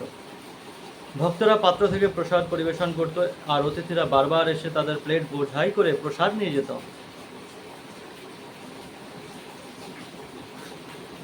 সেই বাড়ির অন্যান্য বাসিন্দারা এইভাবে উঠোনের বাগানে অতিথির সমাগম হতে দেখে বেশ অসন্তুষ্ট হতো, আর ভক্তরা তাদের থালা ভর্তি প্রসাদ দিয়ে শান্ত করার চেষ্টা করত। স্বামীজি মন্দিরে খেতেন না, তারা নিজের ঘরে বসে প্রসাদ পেতেন এবং তার এই নতুন অনুষ্ঠানের সাফল্যের কথা শুনে আনন্দ অনুভব করতেন। একবার ভক্তরা এক বুভুক্ষিতভাবে খেতে শুরু করেছিল, যে মনে হচ্ছিল অতিথিদের পরিবেশন করার আগেই তারা সব কিছু খেয়ে ফেলবে। তখন কীর্তনানন্দ তাদের সেই স্বার্থপর মনোভাবের জন্য তিরস্কার করেছিল। ধীরে ধীরে তারা বুঝতে পারছিল যে এই রবিবাসরীয় প্রীতিভোজ তাদের রসনা তৃপ্তির জন্য ছিল না, তা ছিল মানুষকে কৃষ্ণ ভক্তির পথে আকর্ষণ করার জন্য। প্রভুপাদ ব্যাক টু গডহেড পত্রিকা ছাপাতে শুরু করেন ভারতবর্ষে। 1930 সাল থেকে তিনি ইংরেজি প্রবন্ধ রচনা শুরু করেন। তবে 1944 সালে কলকাতায় তিনি তার গুরু মহারাজের নির্দেশে ইংরেজি ভাষার মাধ্যমে শ্রী চৈতন্য মহাপ্রভুর বাণী প্রচার করার উদ্দেশ্যে একইভাবে এই পত্রিকা ছাপাতে শুরু করেন। অনেক কষ্টে তার ঔষধের ব্যবসার মাধ্যমে তিনি এই পত্রিকা ছাপাবার জন্য 400 টাকা সংগ্রহ করতেন, এবং একইভাবে তার প্রবন্ধগুলি রচনা করতেন, সম্পাদনা করতেন, প্রকাশ করতেন এবং বিতরণ করতেন। সেই দিনগুলিতে ব্যাক টু গডহেডই ছিল প্রভুপাদের মুখ্য রচনা কার্য এবং প্রচারের মাধ্যম। সেই পত্রিকার ব্যাপক বিতরণের কথা তিনি কল্পনা করতেন এবং সমস্ত পৃথিবী জুড়ে শ্রী চৈতন্য মহাপ্রভুর বাণী প্রচার করার স্বপ্ন দেখতেন। তিনি পৃথিবীর সবকটি বড় বড় দেশের একটি তালিকা বানিয়েছিলেন এবং কোন দেশে কত কপি ব্যাক টু গডহেড পাঠাবেন তার হিসাব করছিলেন। এই পরিকল্পনা সার্থক করবার জন্য তিনি অনেকের কাছে আর্থিক সাহায্য প্রার্থনা করেছিলেন, কিন্তু কোনো সাহায্যই তিনি পাননি। 1959 সালে তিনি শ্রীমদ্ ভাগবত অনুবাদ করার কাজ শুরু করেন, কিন্তু এখন তিনি আবার সেই ব্যাক টু গডহেডের পুনর্জাগরণের প্রচেষ্টা শুরু করলেন। তবে এখন আর তাকে একলা সংগ্রাম করতে হবে না, সেই দায়িত্ব তিনি তার শিষ্যদের উপর অর্পণ করলেন। গ্রেগ শার্প কিছুদিন আগে যার দীক্ষা হয়েছে এবং যার নাম হয়েছে গর্গমুনি, সে কুইন্স অঞ্চলের একটি ক্লাবে একটি এভিডিক প্রেস মেশিন বিক্রি হবে বলে খবর দিল। প্রভুপাদ তাতে উৎসাহ প্রদর্শন করলেন এবং গর্গমুনি ও কীর্তনানন্দের সঙ্গে একটি ভাড়া করা ভ্যানে করে সেই মেশিনটি দেখতে গেলেন। সেই মেশিনটি পুরনো হলেও বেশ ভালো অবস্থায় ছিল। ক্লাবের ম্যানেজার তার জন্য $250 দাম চাইল। প্রভুপাদ খুঁটিয়ে খুঁটিয়ে মেশিনটি দেখলেন এবং ম্যানেজারের সঙ্গে কথা বললেন। তিনি তাকে তার আধ্যাত্মিক সংস্থার সম্বন্ধে জানালেন। ম্যানেজার বললেন যে তার কাছে আরেকটি প্রেস আছে এবং সেই দুটি মেশিনেরই তার কোনো প্রয়োজন নেই। তাই প্রভুপাদ বললেন যে সেই দুটি মেশিনের জন্য তিনি $250 দেবেন। সেই ক্লাবে সেই মেশিনগুলির প্রয়োজন ছিল না। তাছাড়া সমস্ত মানব সমাজের কল্যাণ সাধনের জন্য ভগবানের কথা প্রচার করবার উদ্দেশ্যে ম্যানেজারেরও সাহায্য করা উচিত। তিনি রাজি হলেন। গর্গমুনি আর কীর্তনানন্দ মেশিন দুটি ভ্যানে তুলে নিলেন। এইভাবে ইসকনের প্রথম প্রিন্টিং মেশিন প্রেস স্থাপিত হলো। শ্রীল প্রভুপাদ আর হাইগ্রিভ আর রায়রামকে ব্যাক টু গডহেড পত্রিকার সম্পাদক হিসাবে নিযুক্ত করলেন। বহু বছর ধরে তিনি ব্যাক টু গডহেড ছাপানোটা তার গুরুদেবের প্রতি তার ব্যক্তিগত সেবারূপে গ্রহণ করেছিলেন, কিন্তু এখন সেই ভারটি তিনি তার শিষ্যদের উপর ন্যস্ত করলেন। কলেজের ইংরেজির অধ্যাপক হাইগ্রিভ আর পেশাদার সাহিত্যিক রায়রাম ব্যাক টু গডহেড পত্রিকাটি ছাপানোটা তার গুরুদেবের প্রতি তাদের সেবারূপে গ্রহণ করল। অল্প সময়ের মধ্যে হায়গ্রীব আর রায়রাম প্রথম সংখ্যার সমস্ত বিষয়বস্তু লিখে জড়ো করলো এবং ছাপাবার জন্য প্রস্তুত হলো। সেদিন রাত্রে কোনো কীর্তন আর ভাষণের অনুষ্ঠান ছিল না। স্বামীজি তার ঘরে বসে শ্রীমদ্ ভাগবত অনুবাদ করছিলেন। নিচে ব্যাক টু গডহেডের প্রথম সংখ্যা ছাপা হচ্ছিল। দাড়িতে হাত বোলাতে বোলাতে রায়রাম ছাপার কাজ পর্যবেক্ষণ করছিলেন। এখন সেগুলি জড়ো করে এই একটি পত্রিকা বাঁধতে হবে। 32 পৃষ্ঠা সমন্বিত 100 কপি পত্রিকা দুটি কাঠের বেঞ্চির উপরে জড়ো করা হয়েছিল। ব্রহ্মানন্দ তার বোর্ড অফ এডুকেশন অফিস থেকে একটি বই বাঁধাবার স্ট্যাপলার নিয়ে এসেছিল, আর গর্গমণি পত্রিকাগুলি সেই স্ট্যাপলার দিয়ে বাঁধছিল। সাধারণত কোনো রকম দৈহিক কাজ করতে অনিচ্ছুক হায়গ্রীবও সেদিন পত্রিকার পাতাগুলি ক্রমানুসারে সাজাচ্ছিল। হঠাৎ পাশের দরজাটি খুলে গেল এবং তারা দেখল যে স্বামীজি তাদের দিকে তাকিয়ে আছেন। তারপর তিনি ঘরে ঢুকলেন। কীর্তন বা ভাষণ দেওয়া ছাড়া কখনো তিনি এইভাবে রাত্রিবেলা নিচে আসেননি। তার প্রতি একটি অব্যক্ত অনুভূতি এবং ভালোবাসা অনুভব করলো এবং মাথা নত হয়ে মাথা ছুঁয়ে তাকে প্রণাম জানালো। না, তিনি তাদের নিরস্ত করলেন। তোমরা যা করছো করে যাও।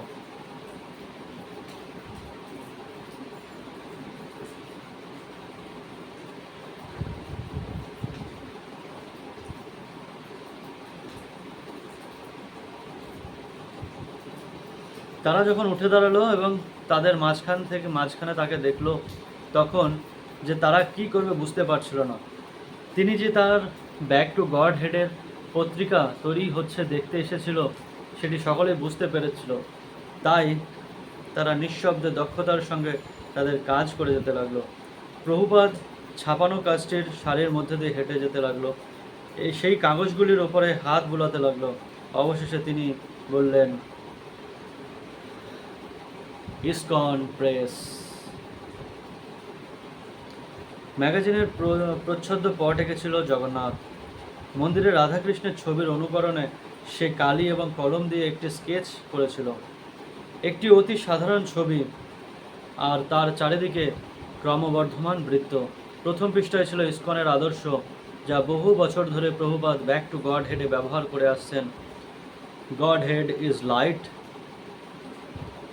nescience is darkness. Where there is Godhead, there is no nescience. অর্থাৎ কৃষ্ণ সূর্যময় মায়া হাই অন্ধকার, যাহা কৃষ্ণ তাহা নাহি মায়ার অধিকার। সম্পাদকদের প্রভুপাদ নির্দেশ দিয়েছিলেন নিয়মিতভাবে প্রতি মাসে এই পত্রিকাটি ছাপাতে। তারা যদিও জানতো না যে কিভাবে সেইগুলি তারা বিক্রি করবে, তবুও তাদের সেই পত্রিকার মান বজায় রেখে তা ছাপিয়ে যেতে হবে। তিনি হায়গ্রীবকে তার ঘরে ডেকে 3 খণ্ডের শ্রীমদ্ ভাগবতের একটি সেট উপহার দিয়েছিলেন। প্রতিটি খণ্ডের ভিতরের প্রথম পৃষ্ঠায় তিনি লিখলেন, আশীর্বাদ সহ শ্রীমান হায়গ্রীব দাস ব্রহ্মচারীকে, এসি ভক্তি বেদান্ত স্বামী। হায়গ্রীব তার কৃতজ্ঞতা জানিয়েছিল এবং বলেছিল যে সেই বইগুলি কেনার ক্ষমতা তার নেই। প্রভুপাদ বলেছিল, না, তাতে কিছু যায় আসে না। এখন তুমি ব্যাক টু গড হেড প্রকাশ করে যাও, যথাসাধ্য চেষ্টা করে যাও এবং এটিকে টাইম পত্রিকার মতো বড় করে তোলো। প্রভুপাদ চেয়েছিলেন যে তার সমস্ত শিষ্যরাই তাতে অংশগ্রহণ করুক। তিনি বলেছিলেন, নিষ্ক্রিয় হয়ে থেকো না, কিছু লেখো। তাদের প্রচারের জন্য তিনি তার শিষ্যদের ব্যাক টু গড হেড দিয়েছিলেন। সেই রাত্রেই ব্রহ্মানন্দ এবং গর্গমণি সাইকেলে করে সবকটি ব্যাক টু গড হেড নিয়ে লোয়ার ইস্ট সাইডে হিপিদের দোকানগুলিতে গিয়েছিল এবং 100টি কপির সবকটিই বিক্রি করেছিল। এই পত্রিকা বিতরণের ফলে প্রচার বৃদ্ধি হলো। সেগুলি ছাপাবার কাজে টাইপ করে, এডিট করে, লিখে জড়ো করে বিক্রি করে তার সমস্ত শিষ্যরা অংশগ্রহণ করতে শুরু করলো। এটি তারই প্রচার কার্য, কিন্তু তিনি আর একলা নন। বিয়ের পর মুকুন্দ জানকী নিউ ইয়র্ক ছেড়ে চলে গিয়েছিল। মুকুন্দ স্বামীজিকে বলেছিল যে ভারতবর্ষে গিয়ে ভারতীয় সঙ্গীত অনুশীলন করতে চায়, কিন্তু সাদার্ন অ্যারিগানে কয়েক সপ্তাহ কাটাবার পর সে সান ফ্রান্সিসকোতে চলে গিয়েছিল। এখন তার মাথায় একটি ভালো পরিকল্পনা এসেছে। সে চেয়েছিল যে একটি বাড়ি ভাড়া করে স্বামীজিকে ডেকে আনবে এবং হেড অ্যাসবেরি অঞ্চলে হরে কৃষ্ণ আন্দোলন শুরু করবে। ঠিক সেই সময় লোয়ার ইস্ট সাইডে সে শুরু করেছিল। সে জানিয়েছিল যে সেখানে কৃষ্ণ ভাবনামৃত আন্দোলন প্রসারের খুব সুন্দর সম্ভাবনা রয়েছে। মাঝে মাঝে ছেলেরা যখন সন্ধ্যাবেলায় তার ঘরে সমবেত হতো, স্বামীজি তাদের জিজ্ঞাসা করতেন সান ফ্রান্সিসকোতে মুকুন্দের আয়োজন পূর্ণ হয়েছে কিনা। কয়েক মাস ধরেই প্রভুপাদের সান ফ্রান্সিসকোতে যাওয়া নিয়ে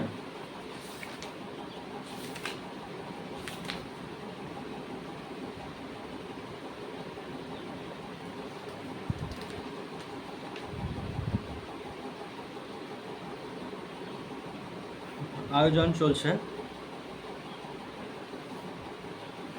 অবশেষে জানুয়ারি মাসের প্রথম সপ্তাহে মুকুন্দের কাছ থেকে একটি চিঠি এলো। হেড অ্যাসবেরি অঞ্চলের কেন্দ্রস্থল ফ্রেডেরিক স্ট্রিটে সে একটি দোকানঘর ভাড়া নিয়েছে। সেটিকে একটি মন্দিরে রূপান্তরিত করতে আমরা ব্যস্ত। প্রভুপাদ ঘোষণা করলেন, আমি এক্ষুনি ওখানে যাব। মুকুন্দ জানিয়েছিল যে হিপি আন্দোলনের কেন্দ্রস্থল সান ফ্রান্সিসকোর হেড অ্যাসবেরিতে সমস্ত যুবক সম্প্রদায় মিলিত হচ্ছে।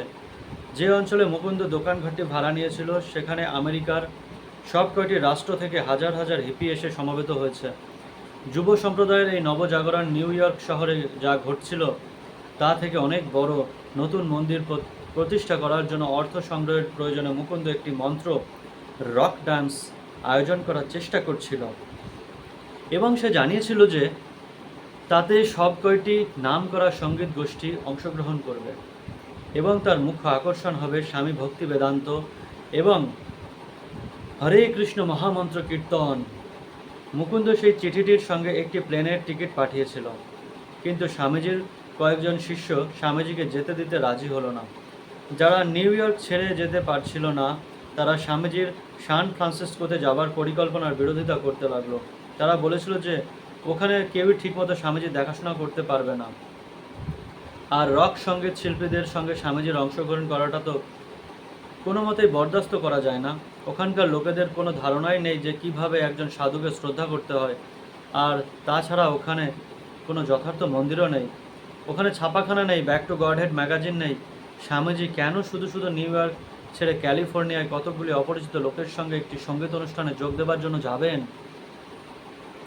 তারা তাকে আভাস দিয়েছিল যে তিনি চলে গেলে সান ফ্রান্সিসকো অথবা নিউ ইয়র্কে কোনো জায়গাতেই কাজ হবে না, আর তারা প্রার্থনা করেছিল স্বামীজি যেন সেখান থেকে চলে না যান। কিন্তু তারা দেখল যে সেখানে যেতে প্রভুপাদ সম্পূর্ণ বদ্ধপরিকর।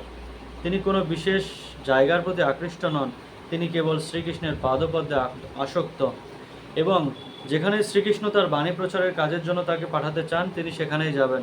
তারা দেখল যে প্রভুপাদ সম্পূর্ণ অনাসক্ত, তিনি বিভিন্ন জায়গায় গিয়ে হরে কৃষ্ণ মহামন্ত্র কীর্তন করতে চান। ব্রহ্মানন্দ বলছেন, তিনি চলে যাচ্ছেন দেখে আমরা অত্যন্ত মর্মাহত হয়েছিলাম। আমি কখনোই ভাবিনি যে নিউ ইয়র্কের লোয়ার ইস্ট সাইডে ছাড়িয়ে কৃষ্ণ ভাবনামৃত প্রচারিত হবে। নিউ ইয়র্ক শহরের অন্যান্য অঞ্চলে তার প্রসার হওয়ার কথা আমি কল্পনা করতে পারিনি। আমি ভেবেছিলাম যে চিরকাল তা এখানেই থাকবে। জানুয়ারি মাসের দ্বিতীয় সপ্তাহে প্লেনের টিকিট করা হলো, আর ভক্তরা স্বামীজির পাণ্ডুলিপিগুলি যত্ন সহকারে ট্রাঙ্কে ভরে রাখল। রনছোড় নামে একটি নতুন ভক্ত যে টমকিন স্কোয়ার পার্কে যোগ দিয়েছিল, সে স্বামীজির সঙ্গে সান ফ্রান্সিসকোতে যাওয়ার জন্য প্লেনের ভাড়া জোগাড় করেছিল এবং ভক্তরা মনে করেছিল যে প্রভুপাদের সেবা করার জন্য অন্তত একজন তার সঙ্গে যায়। প্রভুপাদ তাদের আশ্বাস দিয়েছিল যে তিনি কয়েক সপ্তাহের জন্য সেখানে যাচ্ছেন এবং তার অনুপস্থিতিতে যেন সব কিছু যথাযথভাবে সম্পাদিত হয়। তিনি তার ঘরে অপেক্ষা করছিলেন। ভক্তরা তাকে এয়ারপোর্টে নিয়ে যাওয়ার জন্য একটি গাড়ির বন্দোবস্ত করেছিল। সেই দিনটি ছিল মেঘে ঢাকা এবং খুব ঠান্ডা, আর সেই ঠান্ডার সঙ্গে পাল্লা দিয়ে ঘর গরম রাখতে গিয়ে রেডিয়েটর থেকে সশব্দে বাষ্প বেরোচ্ছিল। তিনি তার সঙ্গে কেবল একটি সুটকেস নিলেন। তিনি তাতে কিছু কাপড় এবং কিছু বই নিলেন। তিনি একবার দেখে নিলেন যে আলমারিতে পাণ্ডুলিপিগুলো ঠিকমতো রয়েছে কিনা। তার অনুপস্থিতিতে কীর্তনানন্দ তার অ্যাপার্টমেন্টের তত্ত্বাবধান করবে। তিনি ডেস্কের পেছনে তার আসনে বসলেন। সেখানে গত 6 মাস ধরে তিনি বহুবার বসেছেন।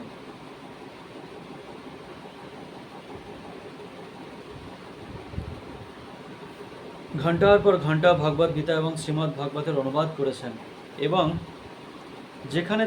যেখানে বসে তিনি বহু অতিথি এবং অনুগামীদের সঙ্গে কথা বলেছেন, আজ কিন্তু তিনি আর তার বন্ধুদের সঙ্গে কথা বলবেন না অথবা শ্রীমদ্ ভাগবতের পাণ্ডুলিপি টাইপ করবেন না। এখন বিদায় নেওয়ার আগে কয়েক মিনিটের জন্য কেবল বসে তিনি বিদায় মুহূর্তের প্রতীক্ষা করতে লাগলেন। নিউ ইয়র্কে এটি তার দ্বিতীয় শীত। তিনি কৃষ্ণ ভাবনামৃত আন্দোলন শুরু করেছেন। কিছু ঐকান্তিক ছেলে মেয়ে তার অনুগামী হয়েছে। লোয়ার ইস্ট সাইডে সকলেই এখন তাকে চেনে। খবরের কাগজে তার কার্যকলাপের খবর বেরোয়। আর এটি তো সবে শুরু। এই জন্যই তিনি বৃন্দাবন ত্যাগ করেছিলেন। প্রথমে তিনি জানতেন না যে আমেরিকায় 2 মাসের বেশি তিনি থাকতে পারবেন কিনা। বাটলারে তিনি তার বইগুলি জনসাধারণের কাছে তুলে ধরেছিলেন। তারপর নিউ ইয়র্কে তিনি তার প্রতিষ্ঠানকে প্রতিষ্ঠিত করার পরিকল্পনা করেছেন। তিনি দেখেছেন মায়াবাদীদের অনেক বড় বড় বাড়ি রয়েছে, তারা মানুষের কাছে টাকা নিচ্ছিল, কিন্তু ভগবদ্গীতার যথার্থ বাণী তারা প্রদান করছিল না। আর আমেরিকার জনগণ তখন ঐকান্তিকভাবে সত্যের অনুসন্ধান করছিল। এই সময়টি তার অনেক দুর্যোগের মধ্যে কেটেছে। ভারতবর্ষে কারো কাছ থেকে তিনি কোনো রকম সাহায্য পাননি। যদিও তার গুরু মহারাজ ছিল ভক্তি সিদ্ধান্ত সরস্বতী ঠাকুর এবং শ্রী চৈতন্য মহাপ্রভুই এটি চেয়েছিলেন। যেহেতু এটি শ্রী চৈতন্য মহাপ্রভুর বাসনা, তাই তার আশীর্বাদ নেমে এসেছে এবং তার ইচ্ছা অনুসারে পৃথিবীর প্রতিটি নগর ও গ্রামে তার বাণী অবশ্যই প্রচারিত হবে। এই 26 নম্বর সেকেন্ড এভিনিউ বাড়িটি বেশ সুন্দর। এখানেই তিনি তার কৃষ্ণ ভাবনামৃত আন্দোলন শুরু করেছেন। এখনকার কার্যকলাপ এখন তার শিষ্যরা চালিয়ে নিতে পারবে। তাদের কয়েকজন তাকে তাদের সমস্ত রোজগার দান করেছিল। এটি তো সবে শুরু। প্রভুপাদ তখন ঘড়ি দেখলেন, তার উলের ওভারকোটটি পরলেন এবং মাথায় টুপি ও পায়ে জুতো পরে নিলেন। তারপর জপমালায় ডান হাতটি ঢুকিয়ে জপ করতে শুরু করলেন। তার অ্যাপার্টমেন্ট থেকে বেরিয়ে সিঁড়ি দিয়ে নেমে তিনি উঠোনে এলেন। সেখানে বরফ জমে আছে আর সব কিছু নিস্তব্ধ। গাছগুলিতে একটিও পাতা নেই। মন্দির পেরিয়ে তিনি রাস্তায় নেমে এলেন। তিনি নিউ ইয়র্ক থেকে বিদায় নিলেন। ব্রহ্মানন্দ, রূপানুগ এবং সৎস্বরূপ তাদের তখনও অফিসে। সকলের অগোচরে যেন তিনি সেখান থেকে চলে গেলেন। বিদায় সম্ভাষণ সূচক কোনো অনুষ্ঠানই হলো না। এমনকি তিনি বিদায়কালীন ভাষণও দিলেন না। তাহলে শ্রীমদ্ ভক্তিবেদান্ত স্বামী প্রভুপাদ এর জীবনের দ্বিতীয় অধ্যায়, শ্রীল প্রভুপাদের জীবনের দ্বিতীয় অধ্যায় আজকে সমাপ্ত হলো। আগামী দিন আমরা তৃতীয় অধ্যায় শুরু করব। হরে কৃষ্ণ কৃষ্ণ কৃষ্ণ হরে হরে, হরে রাম রাম রাম হরে হরে। জয় জগৎগুরু শ্রীল প্রভুপাদ কি জয়। নিতাই গৌর সীতানাথ প্রেমানন্দে। হরি হরি বল।